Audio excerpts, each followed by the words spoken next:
Le silence peut-il porter du poison dans ses veines? La rupture du pain, un dimanche de Pâques, peut-elle dissimuler une main qui serre le jugement plutôt que la grâce? Dans l'air lourd de Louisiane, en 1844, une table de souper brillait sous la lueur des bougies, son argent poli jusqu'à éblouir le regard, son vin versé profond comme du sang. Mais dans l'immobilité entre le tintement des verres et les prières murmurées, battait un autre rythme, plus ancien, plus sombre, la patience des asservis, le registre de douleur porté en silence, et le poids des dettes qui ne pouvaient plus être ignorées. Cette nuit-là, les cloches de Pâques sonnèrent non pas pour une résurrection, mais pour un règlement de compte. Et à la tête de la table se tenait une maîtresse dont la dernière communion était déjà versée. Avant que les assiettes ne soient posées, avant que le silence de cette maison ne s'épaississe jusqu'à devenir légende, arrêtez-vous avec moi.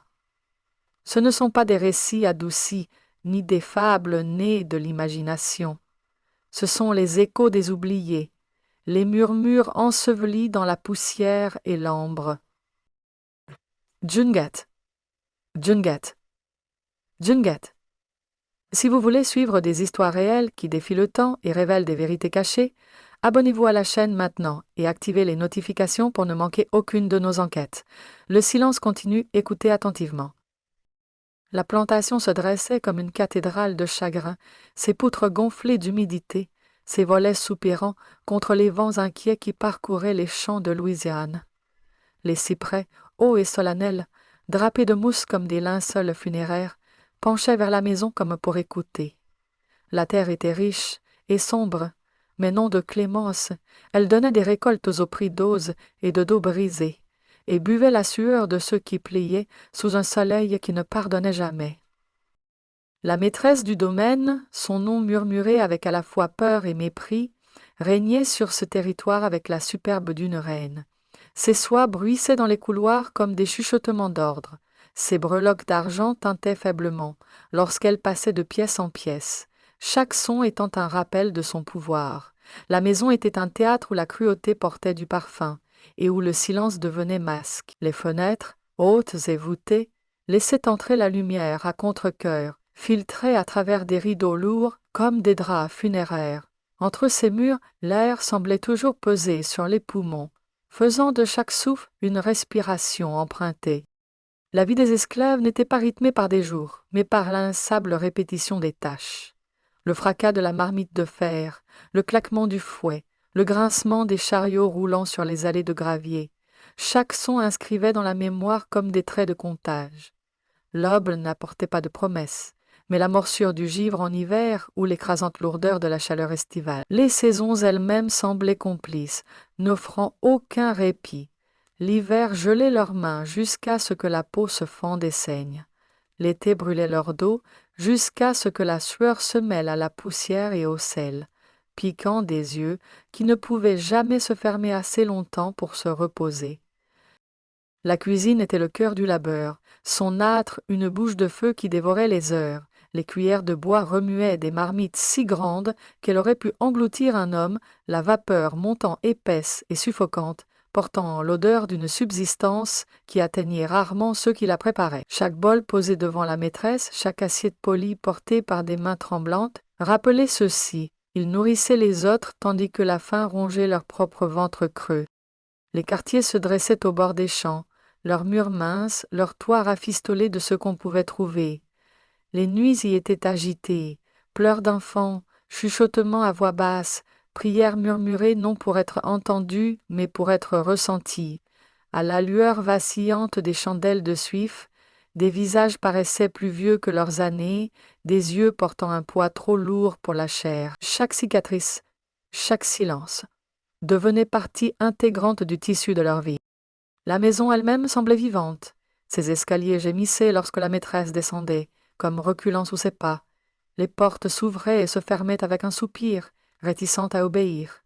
Dans la salle à manger, la longue table s'étirait comme un autel, polie jusqu'à briller comme un miroir. Les bougies projetaient des ombres tremblantes sur les murs, des ombres qui semblaient murmurer entre elles ce dont elles avaient été témoins. L'argenterie brillait trop fort, comme pour aveugler l'œil aux vérités plus sombres qui nourrissaient son éclat. Pâques approchait, et avec elle les rituels de richesse et d'apparat. La maîtresse avait exigé un festin digne non seulement de sa famille, mais de sa réputation. Des invités des domaines voisins, des hommes d'église, des hommes de commerce, tous conviés à sa table pour admirer la grandeur qu'elle croyait éternelle. Des poulets furent abattus, des agneaux rôtis, des bouteilles de vin polies jusqu'à refléter la lumière vacillante des flammes de la cuisine. Les esclaves se déplaçaient comme des ombres dans ces préparatifs, leur corps lame et leurs gestes précis. Le silence était leur bouclier, le silence était leur langage. À chaque pas, dans chaque geste, le silence porté, plus que des mots, n'aurait jamais pu le faire. La terre, à l'extérieur, racontait sa propre histoire. Le fleuve s'étirait paresseux, ses eaux brunes et secrètes emportant les murmures de ce qui avait été commis sur ses rives. Les champs de canne se balançaient au vent comme des pénitents inclinés en prière. Leurs lames tranchantes, prêtes à couper quiconque oserait les saisir. Les oiseaux tournaient au-dessus, leurs cris aigus et perçants, rappelant que même le ciel ne pouvait demeurer intact face au chagrin. Et toujours, il y avait la cloche de l'église. Son glas résonnait à travers les champs chaque dimanche, lent et mesuré, un son destiné au salut mais qui tombait comme du fer sur ceux qui travaillaient sans repos. Le dimanche de Pâques approchait, et sa cloche ne parlerait pas d'espérance. Elle sonnerait au-dessus de l'argenterie polie, du linge plié, des prières psalmodiées avec piété, et sous tout cela, la main discrète, invisible, de la vengeance qui s'éveillait. Elijah apprit très tôt que le corps garde ses propres registres. Sur son épaule gauche, une cicatrice pâle en croissant marquait l'endroit où une boucle de ceinture s'était enfoncée lorsqu'il trébucha sous le poids d'une sac de canne. Le long de ses côtes, une échelle de vieilles zébrures, qui ne piquait plus mais se resserrait chaque fois que le temps changeait. À la base de sa gorge, une entaille à peine visible là où une main avait appuyé trop longtemps, trop fort, jusqu'à ce que le monde se rétrécisse en un étroit trou de serrure sonore. Ce n'étaient pas seulement des marques, c'étaient des écritures, des dates sans calendrier, des sommes sans monnaie, un registre de douleur gravé dans la chair parce que le papier pouvait être brûlé. Il travaillait bas et silencieux, comme l'eau d'une rivière qui glisse sous son éclat de surface. Dans les cuisines, il semblait faire partie du mobilier, la table qu'il récurait, le crochet où pendaient les louches, l'âtre qui dévorait bois et temps. Il ne parlait que si on lui adressait la parole. Il avait appris la grammaire des pas, le dialecte des clés, la théologie des portes. Il savait quel plancher dénonçait, quel gond suppliait, quelle fenêtre capturait la lune comme un filet. Le silence, pour lui, n'était pas absence, c'était compétence. Grâce à lui, il pouvait entendre la maison entière respirer. Il sentait comment les murs penchaient et écoutaient. Il fut un temps où il riait, une saison brève et lumineuse avant que l'usage de ce rire ne lui fût arraché. Il ne pouvait en situer l'année exacte, mais ce fut avant que sa sœur Lisa ne descende la rivière sur un radeau qu'elle n'avait pas choisi. Lorsque la maîtresse la vendit, elle ne parla pas comme d'une perte, mais comme d'une arithmétique, une soustraction nécessaire pour équilibrer des colonnes qu'elle seule pouvait lire. « Le ménage doit être corrigé, dit-elle, comme si les gens étaient les chiffres qui se comportaient mal. » Cette phrase s'incrusta dans la peau d'Elijah comme de la cendre. Dans son registre, elle prit une page entière. Sa mère, Dina, avait cette habitude de lever les yeux vers le ciel quand elle parlait, comme si les nuages pouvaient témoigner quand les hommes ne le faisaient pas. « Le Seigneur tient les comptes, murmurait-elle, ses doigts faisant passer un fil dans le tissu. Quand nous ne pouvons pas écrire, il écrit. Elijah plia ses mots à côté de ses cicatrices. Plus tard, quand son souffle se fit court et que ses mains tremblaient après des hivers passés à laver du linge, dans une eau assez froide pour écorcher les jointures, il vit le livre dans ses yeux, un équilibre invisible qui s'assombrissait encore. La maîtresse envoya un dé à coudre de sirop quand Daina s'alita. Pas de miel, pas de bouillon, seulement un geste mesuré comme une misérable aumône. Dans le registre, Elijah nota ce dé à coudre comme une offense plus lourde qu'une coup de fouet.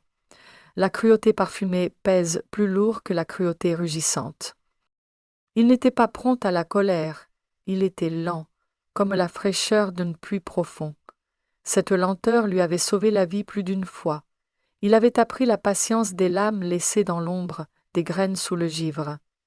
Que les saisons fassent leur longue arithmétique, pensait-il. Que le temps fasse ses comptes dans les cernes du bois, dans les rainures de la cuillère, dans la suie au-dessus de l'âtre. Tandis que d'autres se brisaient, il pliait, tandis que d'autres s'embrasaient, il couvait ses braises. Dans l'inclinaison de sa tête, il voyait de la soumission. Dans l'immobilité de son visage, il voyait du vide. Ils n'apprirent jamais à lire le silence. Ils croyaient que le silence était un blanc et non une écriture. Parfois, la nuit, quand le travail lui laissait 4 pouces de souffle en plus que d'ordinaire, Elijah dressait une liste sans mots. Il restait éveillé et laissait la mémoire glisser sur lui comme une plume, le ruban rose de Lisa arraché de ses cheveux et remis absurdement au chien de la maîtresse la toux de Dinah, courte et humide. Le jour où la maîtresse brandit une assiette fêlée en accusant de négligence de nègre, alors que la fissure existait depuis bien plus longtemps que Elijah. Il comptait le matin où le contremaître rit lorsqu'un garçon de 12 ans à peine glissa dans la buanderie et se brûla la main jusqu'à l'ampoule. Il comptait l'hymne que la maîtresse exigea un dimanche, alors qu'ils étaient accablés par la chaleur, et comment elle battit des mains hors du rythme, souriante, comme si le chant n'était qu'un outil. Il comptait l'agneau taillé trop près de l'os pour leur portion, le sucre enfermé dans sa boîte, le livre sur sa table, un récit romain d'empire, marqué de brins de lavande séchée. Ce brin devint aussi une entrée, la beauté réservée à une seule femme, tandis que les autres avalaient de la fumée. Il avait eu une femme autrefois, ou du moins un commencement de femme, Myriam, dont le rire tintait doux comme une cuillère contre du verre. On ne leur donna pas de cérémonie, seulement un signe de tête d'une ancien et un coin de pièce partagé. Pourtant, Elijah se souvenait de la façon dont elle retenait un souffle derrière ses dents quand elle s'apprêtait à le taquiner. Myriam fut emmenée vers le nord, avec une ligne de registre que la maîtresse appela « arriéré de la Providence », une phrase si absurde qu'Elijah en eut le vertige. Comment la Providence pouvait-elle être taxée? Comment Dieu pouvait-il lui devoir quoi que ce soit? Cette phrase s'entailla en lui. Certaines écritures saignaient, celle-là déchira.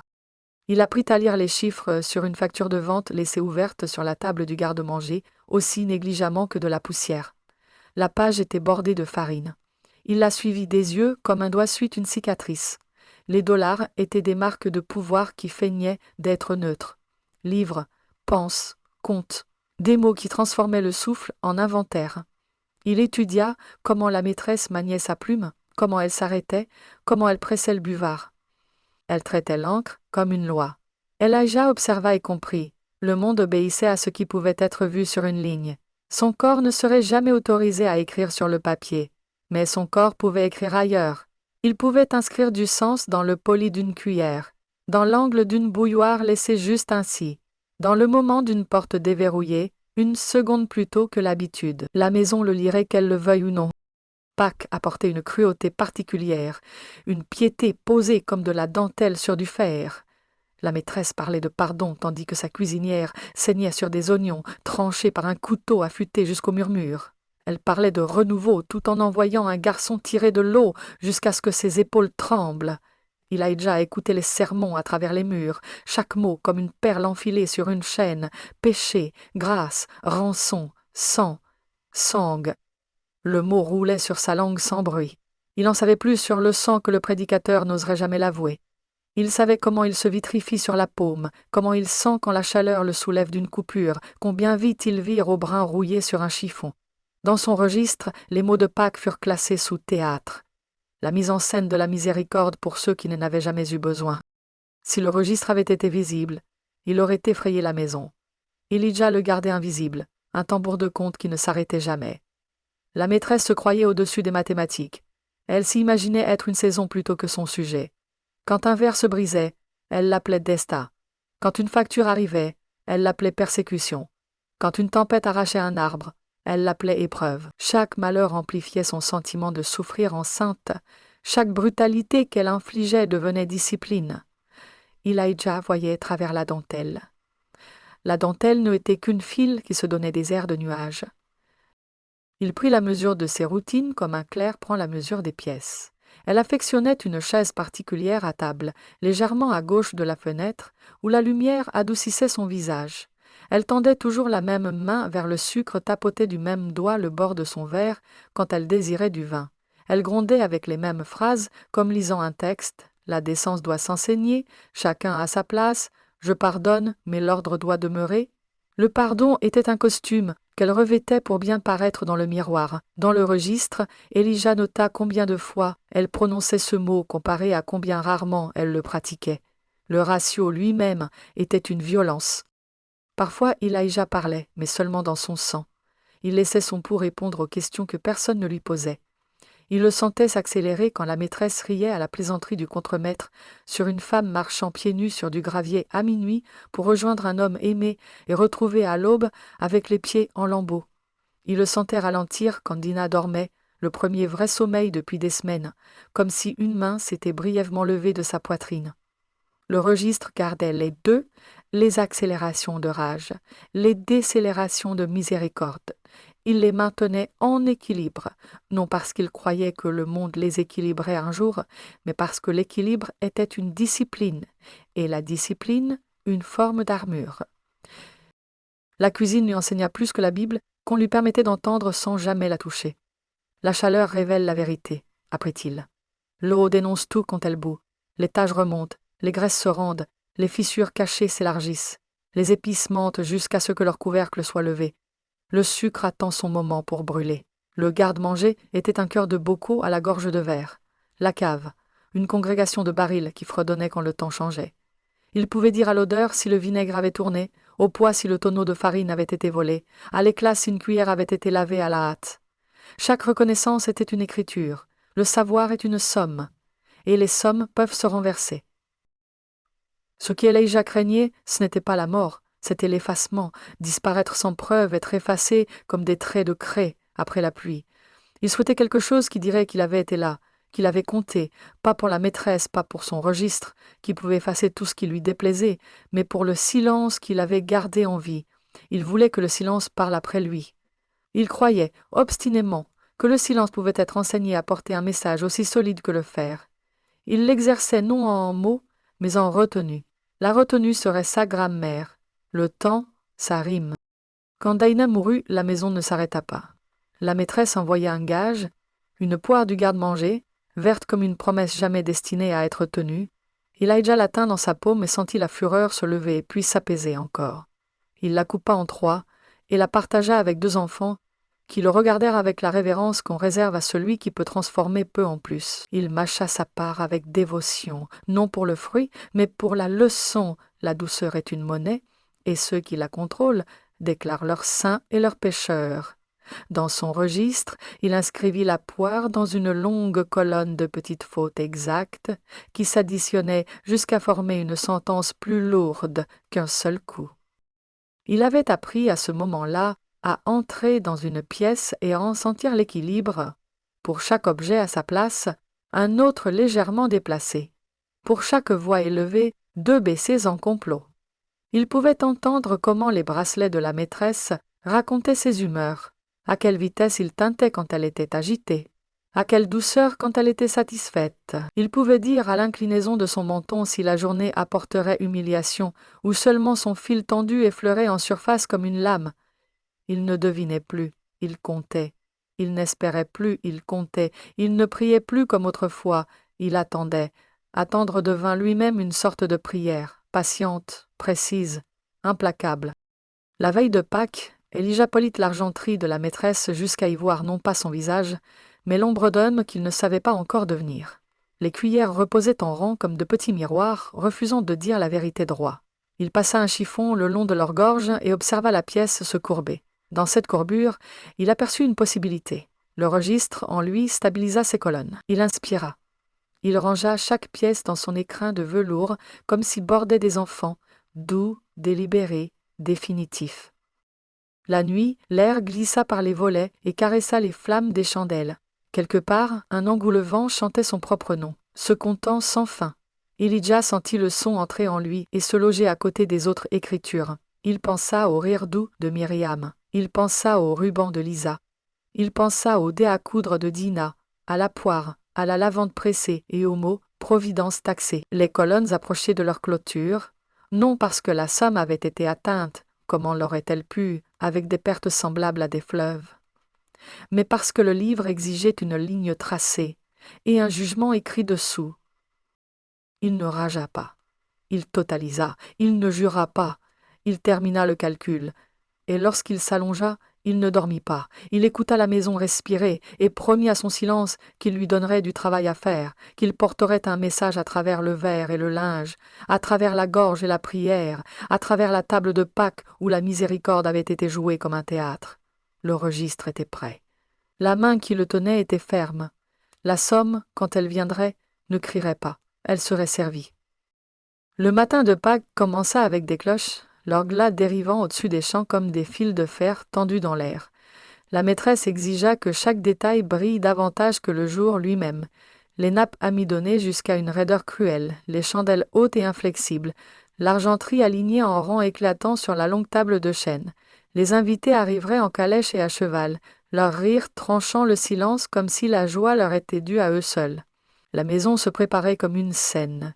Chaque serviteur une ombre avançant sur sa marque, chaque geste rythmé par la cadence du commandement.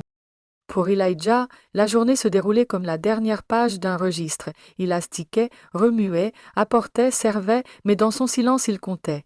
Il comptait les pas entre la cuisine et la salle à manger, la pause entre les plats, l'inclinaison du verre de la maîtresse. Il comptait la manière dont sa main levait la cuillère avec une confiance inconsciente, ne doutant jamais de la main qu'il a posée devant elle. Cette confiance serait sa perte. Car la confiance, trahie une seule fois, perce plus profond que n'importe quelle lame. La cuisine devint un atelier de jugement. Le feu crépitait dans l'âtre, sa lueur peignant les murs d'ombres agitées.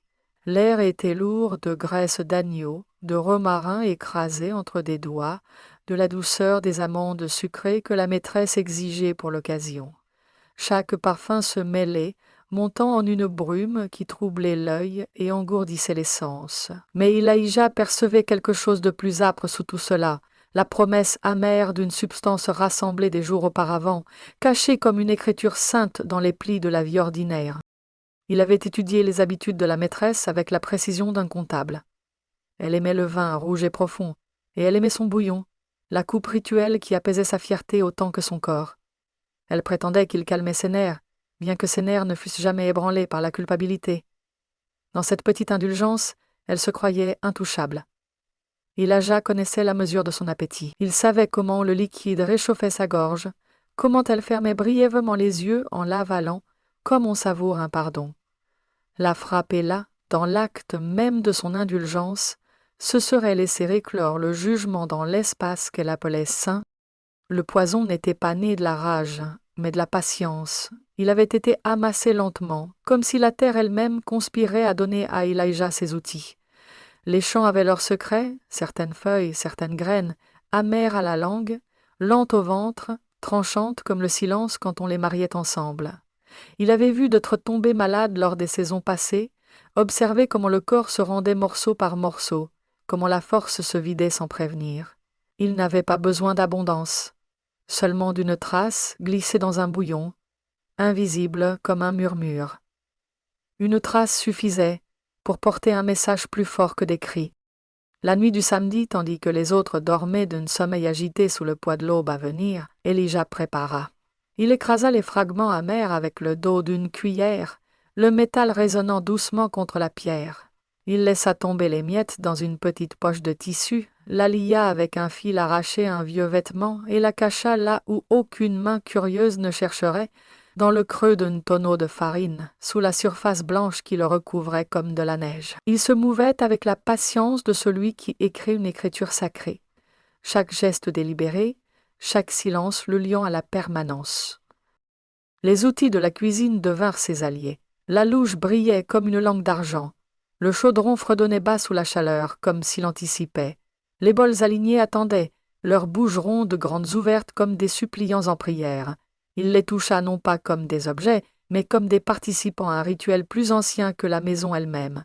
Ils seraient témoins, ils parleraient à leur manière. Au matin de Pâques, Elijah servit sans trembler. Ses mains, depuis longtemps dressées à l'obéissance, ne trahillaient rien. Il remplit les coupes de bouillon, garnit les plats, ajusta les linges. Pourtant, une coupe portait plus que de la chaleur. Dans ses profondeurs avait glissé la poussière du silence, la mesure de patience, le poids d'un étu. Il la remua une fois, deux fois, comme pour la bénir de mains invisibles. Puis il la posa là où il l'avait toujours posée, devant la maîtresse, légèrement à gauche du centre, sa place préférée. Mais la planification n'était pas seulement l'acte lui-même, c'était aussi le silence qui suivait, la discipline de ne pas se hâter. Elijah avait répété la suite dans son esprit, non en mots, mais en images. Il voyait sa main lever la coupe, voyait ses lèvres toucher le bord, voyait la gorgée qui scellerait la somme de son registre. Il imaginait le bref arrêt, la pause avant la reconnaissance. Il imaginait le silence tombant sur la table, les invités se regardant, incertains si ce qu'ils voyaient relevait de la maladie ou du spectacle. Et il imaginait le silence après, non le silence de la peur, mais le silence de la légende commençant à naître.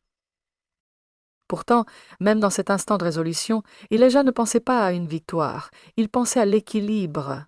Il pensait au ruban volé, à l'atout ignoré, à la poire partagée. Il pensait au rire de Myriam arraché comme une pièce d'une bourse. Chaque souvenir posait sa main sur son épaule, l'affermissant, le guidant. Ce n'était pas un seul acte, c'était la somme de tous les actes. C'était l'arithmétique poussée à son terme. La maison elle-même sembla pressentir ce qui allait venir. Les escaliers gémirent bas, les volets frissonnèrent sans que le vent les pousse. Les cyprès dehors se penchaient davantage, leurs mousses se balançant comme des fidèles penchés dans leurs bancs. Même le fleuve ralentit, comme si l'eau elle-même voulait observer. L'air dans la salle à manger s'épaissit, pressant les poumons, exigeant des souffles courts. Les invités riaient, mais leur rire sonnait creux, fragile, comme du verre sur le point de se fendre. L'argenterie brillait trop fort, se moquant de son propre éclat. Le cœur de Elijah ne s'emballa pas. Il mesura. Chaque battement était un autre trait, un autre instant comptabilisé. Son silence resta ferme, le portant à travers les gestes rituels du service. Il versa le vin sans renverser, posa le pain avec la même précision qu'il avait toujours eue. La maîtresse ne vit rien de différent. Voilà la force du silence. Il ne s'annonçait jamais. Il s'accumulait simplement jusqu'à écraser. Quand il la regarda à travers la table, il ne vit pas une femme. Il vit une colonne de dettes. Il vit le registre grand ouvert, attendant qu'on y trace la ligne finale. Son rire, strident et insouciant, était le froissement des pages prêtes à se refermer. Les bijoux à sa gorge accrochaient la lumière des bougies, clignotant comme des chiffres tombant en colonnes. Elle leva sa cuillère, remua le bouillon, y goûta sans hésitation. Elijah détourna le regard, non par peur, mais par achèvement. Un clerc ne regarde pas l'encre séchée. Il fait confiance à la somme. La planification fut terminée dès l'instant où elle avala. Le silence avait accompli son œuvre. Elijah recula dans l'ombre, là où il avait toujours vécu, là où la maison l'avait toujours tenu. Autour de lui, la table étincelait d'une joie fausse, les invités insouciants. Mais le registre avait tourné sa dernière page. Ce qui restait désormais n'était que le déploiement de la somme. Le souper commença dans un froissement de soie et le raclement des chaises sur le bois poli. Les bougies vacillaient dans leurs chandeliers, leurs flammes pliant comme si elles doutaient de leurs tâches, éclairaient la scène. Les invités parlaient d'une voix mesurée, adoucie par la sainteté de Pâques, mais sous cette civilité battait la faim. Faim de nourriture, faim de vin, faim de confirmation de leur place au-dessus des ombres laborieuses qui les entouraient. L'argenterie tinta, la porcelaine résonna, les rires se faufilèrent dans la salle comme un chant fragile. À la tête de la table, la maîtresse drapée de soie vert pâle qui miroitait comme des champs de printemps sous le soleil. Ses bijoux captaient la lumière des bougies, projetant des éclats sur le chêne de la table. Elle était radieuse, ou du moins elle le croyait, radieuse de pouvoir, radieuse de piété. Chaque invité levait les yeux vers elle avec déférence, comme si elle était l'autel autour duquel ils s'étaient rassemblés. Et dans sa main la coupe de bouillon, la vapeur montant en ruban fragile qui s'évanouissait dans l'air. Elijah se mouvait parmi eux comme une ombre cousue au tissu de la soirée. Son silence le portait, chaque pas répété, chaque geste précis. Il versait du vin, renouvelait le pain, se penchait pour ramasser des os ou des miettes tombées. Il ne regardait pas longtemps la maîtresse, mais il sentait sa présence dans la pièce comme on sent le poids d'un orage sur la peau. Elle leva sa cuillère, fit tourner doucement le bouillon comme si elle remuait le destin lui-même. La première gorgée passa ses lèvres, sans soupçon. Elle ferma les yeux, savourant la chaleur, comme elle l'avait fait 100 fois auparavant. Mais ce soir, la chaleur n'était pas seulement réconfort, c'était le jugement déguisé en familiarité. Les invités poursuivaient leur conversation inconscient, le ministre parlait de résurrection, ses mots tombant dans l'air comme des pièces ternes. Un marchand ria trop fort, du vin tachant le coin de sa bouche. Une femme rajusta ses gants, ses yeux brillants d'envie, fixés sur l'argenterie. Et puis, un silence, petit mais tranchant. La main de la maîtresse trembla, la cuillère tinta contre le bord de la coupe. Elle pressa ses lèvres, comme si elle goûtait quelque chose d'étrange, d'étranger à sa volonté. Ses yeux vacillèrent, d'abord de confusion, puis d'une angoisse naissante qu'elle s'efforça de cacher. Elle toussa, légèrement au début, cachant sa bouche de sa main sertie de bijoux. Le son se perdit dans les rires alentours, inaperçu, sans importance. Mais Elijah l'entendit. Pour lui, ce fut plus fort que les cloches. La deuxième gorgée creusa son malaise, une brûlure dans sa gorge, une chaleur montant non du bouillon mais de la poussière invisible qu'il contenait. Elle se redressa, cherchant à conserver sa dignité.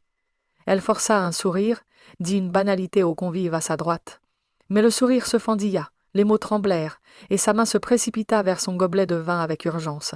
Elle but à grandes gorgées, espérant noyer ce goût, effacer ce qu'elle ne pouvait nommer. Le vin, autrefois son réconfort, devint rivière qui emporta le poison plus loin encore. Les invités remarquèrent désormais. Une femme se pencha. « Vous allez bien ?» La maîtresse fit un signe de la main, fragile, assurant qu'elle n'était que fatiguée, seulement accablée par la chaleur. Mais sa couleur s'effaça, ses lèvres pâlirent, sa main trembla si fort que le verre vacilla contre ses dents. Une autre toux, plus rude, plus âpre, fendit l'air. Les rires s'éteignirent en fragments, laissant un vide gonflé d'inquiétude. Les fourchettes restèrent suspendues, les couteaux arrêtés au-dessus des plats. La maîtresse reprit sa coupe, comme si l'obstination pouvait renverser le poids sur sa poitrine. Mais le bouillon s'était retourné contre elle, ce qui autrefois apaisait brûlait désormais. Elle s'étrangla, la cuillère glissant de sa main, frappant le bois poli dans un bruit qui résonna bien plus longtemps que le métal n'aurait dû. Toute conversation cessa. Seul restait le craquement des flammes et sa respiration déchirée, ponctuée du grincement de sa chaise, quand elle se tortilla, cherchant de l'air.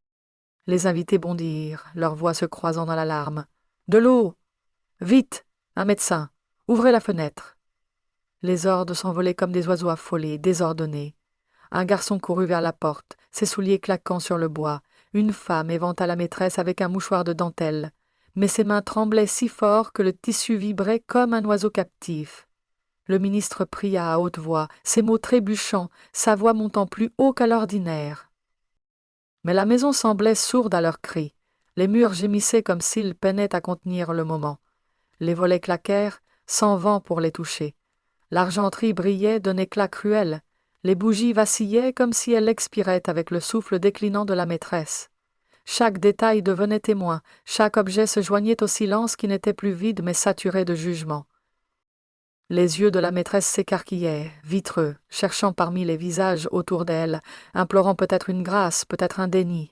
Mais Hélène trouva que son propre reflet, sa cruauté renvoyée par la panique de ceux qui réalisaient soudain leur propre fragilité. Elle essaya de parler, de commander encore, mais les mots s'étranglèrent, se dissolvant en un râle guttural qui fit taire même la prière du ministre. Sa main agrippa la nappe, la tirant de travers, renversant un verre dont le vin se répandit sur le linge comme une blessure rouge. Puis, lentement, avec un tremblement qui parcourut tout son corps, elle s'affaissa contre la table, sa tête heurtant le bois poli. Le son résonna dans la salle, sourd et définitif. Les invités se précipitèrent, leurs cris montant, mais le silence dessous resta plus fort.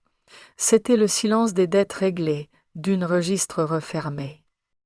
Elijah détourna le regard. Il n'avait pas besoin de voir son dernier souffle, pas besoin de contempler la lutte s'éteindre dans ses yeux. La somme était écrite, l'encre était sèche. Il retourna à la cuisine, les ombres l'engloutissant comme elles l'avaient toujours fait. Les marmites continuaient de frémir, indifférentes. L'âtre crépitait, implacable. Pourtant tout semblait changer, comme si la maison elle-même avait enfin expiré après des années d'apnée. Derrière lui, le chaos régnait. Les invités criaient pour de l'aide, pour des explications, pour un salut qu'aucune main n'aurait pu leur offrir. Les serviteurs couraient, écartelés entre la peur du châtiment et l'impossible tâche de réparer ce qui avait été fait. Mais le silence portait Elijah avec constance.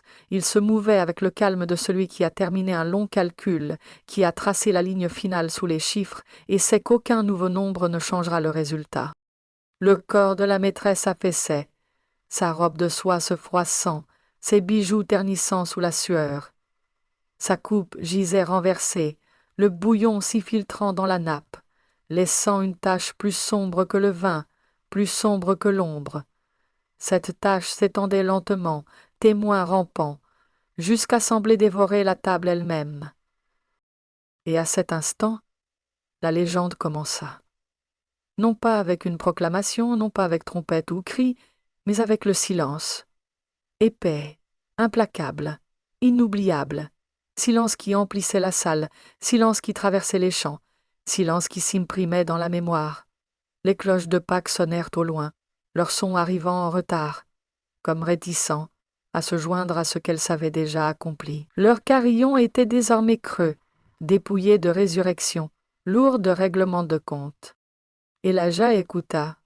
Chaque sonnerie était une voix ajoutée à son silence, chaque tintement était une entrée confirmée.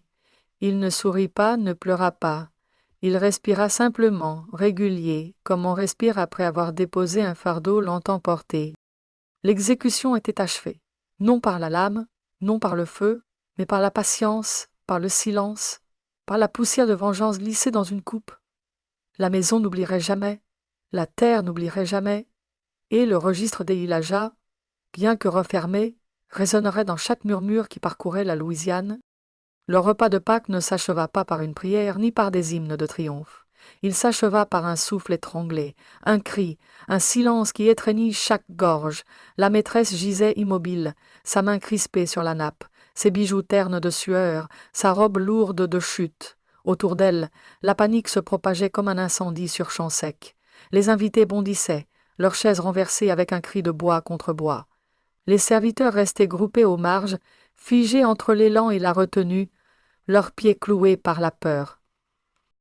Sa famille hurlait des ordres dans le tumulte.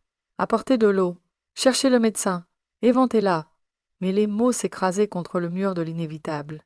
La coupe, renversée et laissant s'étendre sa tache amère dans le tissu, était devenue le véritable centre de la fête. Cette souillure s'étalait, dévorant les fleurs brodées, avalant l'argenterie soigneusement posée, se moquant de tous leurs efforts pour tenir la table à l'abri des conséquences. Le vin se mêlait au bouillon, jumeaux sombres saignant sur le chêne. Dans la cuisine, Elijah entendait chaque son, mais avançait avec le même silence qu'avant. Son visage ne trahissait rien, pas même aux autres qui levaient vers lui des yeux écarquillés. Les plus jeunes, des enfants à peine capables de porter une assiette, le regardaient avec l'émerveillement qu'on réserve à une figure à la fois familière et soudain immense. Il ne leur donna aucun signe, aucun mot d'acquiescement. Le silence restait son arme, son armure. Lorsque le médecin arriva, la maîtresse était déjà hors de portée.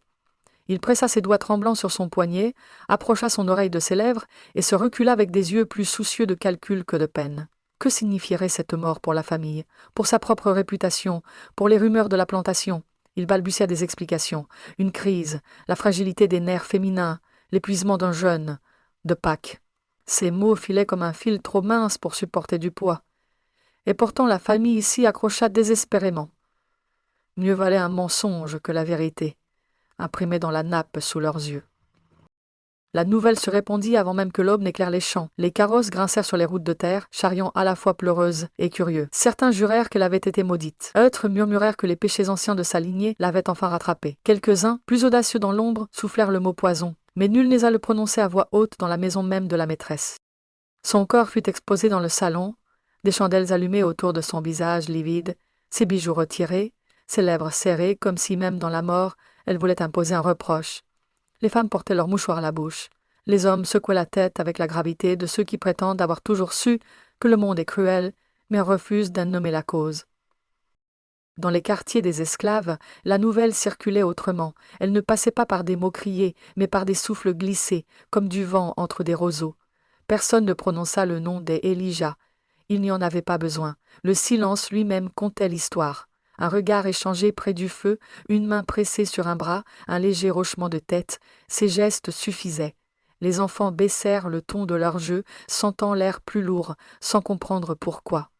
Les mères les serraient plus fort, les pères fixaient plus longtemps le ciel, comme si les étoiles elles-mêmes pouvaient confirmer ce qu'ils n'osaient dire. En ville, la rumeur se nourrissait d'elle-même. Certains racontaient que ses yeux s'étaient révulsés, qu'elle avait crié le nom d'une démon avant de s'effondrer. D'autres assuraient qu'elle s'était relevée un instant, implorant pardon pour retomber morte au glas de la cloche pascale. L'histoire se tordait à chaque répétition, devenant moins humaine, plus mythique. Les journaux écrivirent prudemment « Une maladie soudaine emporte une dame respectée d'une domaine de Louis-Anne ». Des mots polis comme de l'argent poli, la vérité enterrée dessous. Mais malgré les récits façonnés, la peur demeura. Ceux qui avaient assisté au souper ne purent se débarrasser de ce son, le tintement de la cuillère, la toux étranglée, le coup sourd de la tête contre le bois. Ils en rêvaient, se réveillant en sueur, entendant encore la coupe se renverser, encore et encore. Pour eux, le banquet de Pâques n'était plus un souvenir mais une hantise. La maison elle-même sembla transformée. Ses volets ne claquaient plus doucement mais avec fracas, ses escaliers gaignaient comme en deuil. Les serviteurs la traversaient à toute vitesse, fuyant des pièces où les chandelles vacillaient trop violemment, où les ombres s'étiraient trop longtemps. La salle à manger fut fermée, sa nappe brûlée, son argenterie cachée, mais les verrous n'en enferment pas la mémoire. La tache demeurait incrustée dans le bois, subtile mais obstinée, comme une échymose qui ne disparaît jamais. Les rares visiteurs juraient sentir une odeur âcre, alors qu'aucun feu ne brûlait. Elijah resta inchangé dans son silence. Il travaillait comme toujours, les yeux baissés, les pas mesurés. Personne ne l'accusa, car accuser aurait été admettre la possibilité, et l'admission était plus dangereuse que n'importe quelle vérité. Mieux valait laisser le médecin parler, mieux valait enterrer le soupçon avec le corps. Ainsi Elijah devint à la fois invisible et monumental, invisible dans sa besogne quotidienne, monumental dans le poids de ce que tous pressentaient, mais qu'aucun ne voulait nommer. Les siens le regardaient différemment, même sans mots. Il devint une ombre plus grande que lui-même, un symbole porté dans le silence. Pour les enfants, il était l'homme qui avait osé regarder le pouvoir en face et ne pas fléchir. Pour les anciens, il était la preuve que la patience pouvait se durcir en jugement. Pour tous, il était celui qui avait transformé le silence en acte, sans prononcer une seule parole. Le registre d'Elijah était refermé, mais ses échos s'ouvraient ailleurs. Chaque murmure dans les quartiers, chaque rumeur en ville, chaque cauchemar dans l'esprit d'un invité, voilà de nouvelles entrées, écrites non par lui mais par ceux qui portaient la mémoire. Ce qui avait commencé comme un seul acte devint, par les récits, une multitude, chacun le modelant en quelque chose de plus vaste, de plus sombre, de plus inévitable. Et l'après-coup ne fut pas une conclusion, mais un cercle élargi. La peur gagna les voisins, l'admiration gagna les asservis, le soupçon gagna la famille, et la légende commença à s'élever comme une brume au-dessus des champs de Cannes. Elle se trouvait dans le silence après les rires, dans la pause avant la grâce, dans l'hésitation des convives à lever une coupe à table bien longtemps après cette nuit de Pâques. Les actes s'étaient achevés, mais son écho ne faisait que commencer. Les années passèrent, mais la nuit de Pâques 1844 ne s'effaça jamais. Elle resta suspendue dans l'air comme une fumée qui ne se dissipe pas, comme une tache qui résiste à tous les frottements. La plantation changea de main, les champs furent vendus, la maison repeinte, rien n'effaça le murmure qui collait à ses murs. Les voyageurs ralentissaient leurs chevaux en passant devant l'allée bordée de cyprès, jetant un coup d'œil aux fenêtres comme s'ils s'attendaient à voir une main pâle tirer les rideaux. Les enfants se défiaient de monter sur le porche, affirmant qu'ils pouvaient entendre le tintement d'une cuillère heurtant le bois, encore et encore. Parmi les esclaves, le silence des Elijah vécut comme une écriture sacrée. On ne prononçait jamais son nom trop fort, on ne racontait pas toute l'histoire. Elle circulait en fragments entre les mots, dans les pauses avant la prière. « La patience est plus tranchante que le fer », murmurait l'une. « Le silence parle quand il le faut », répondait l'autre. Les plus jeunes grandissaient avec la certitude qu'il y avait eu un châtiment, même sans pouvoir en nommer l'auteur. Il suffisait de savoir que le silence, longtemps porté, pouvait se transformer en lame invisible et irréfutable.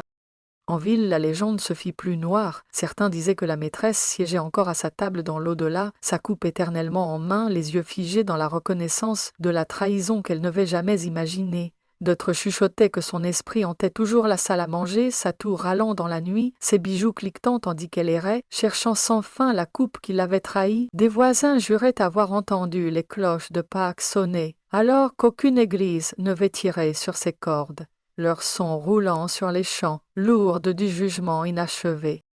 La salle à manger devint un lieu d'évitement. Les nouveaux propriétaires couvrirent ses fenêtres, clouèrent ses volets, fermèrent sa porte comme pour contenir ce qui ne pouvait l'être. Les domestiques se signaient lorsqu'il y entrait, assurant que l'air s'épaississait et que leur gorge se serrait dès qu'il franchissait le seuil. L'un affirma avoir vu la tache sur le bois s'assombrir au clair de lune, s'étendre lentement jusqu'au bord de la table. Un autre jura avoir entendu des pas, lents et patients, alors que la salle était vide. Quant à Elijah, il se dissout dans la brume de la mémoire.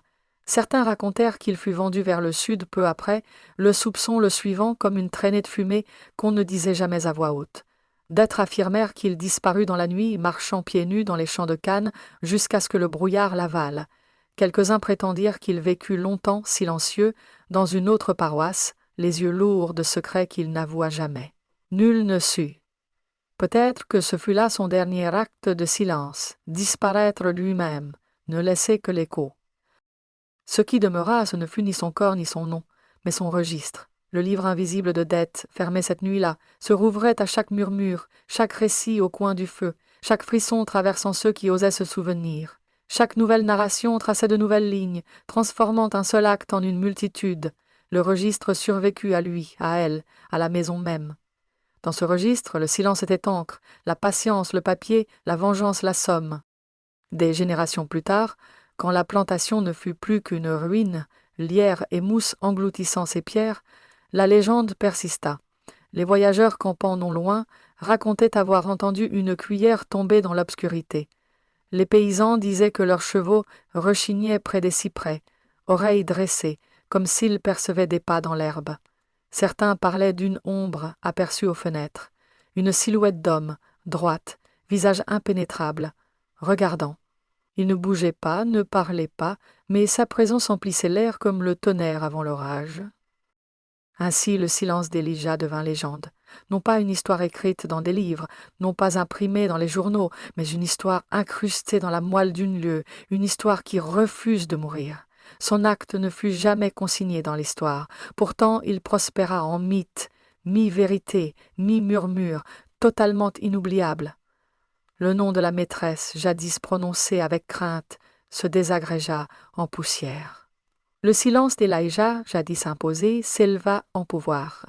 Le silence avait été son fardeau, il devint son écho. Et si vous marchez dans les champs au crépuscule, dit-on, vous pouvez encore le sentir, le poids de l'air appuyant sur les poumons, l'impression que la terre elle-même écoute. Le vent porte de faibles fragments, un froissement de tissu, un cliquetis d'argent, une toux étouffée dans la dentelle. Et sous tout cela, la présence tenace du silence, lourd et implacable, le silence d'un homme qui a écrit son propre registre non pas avec de l'encre, mais avec de la patience. L'histoire se termine comme elle a commencé, avec le silence. Silence avant le coup, silence après l'acte, silence qui porte la vengeance plus loin que n'importe quel mot. Elijah ne parle pas, il n'en a pas besoin. Son silence marche encore, écho à travers le temps. Moitié ombre, moitié flamme, jamais tout à fait saisi, jamais oublié. Et quelque part, sur la longue table de la mémoire, la coupe se renverse toujours, le bouillon se répand encore, et le registre attend, inachevé, la prochaine main qui viendra écrire.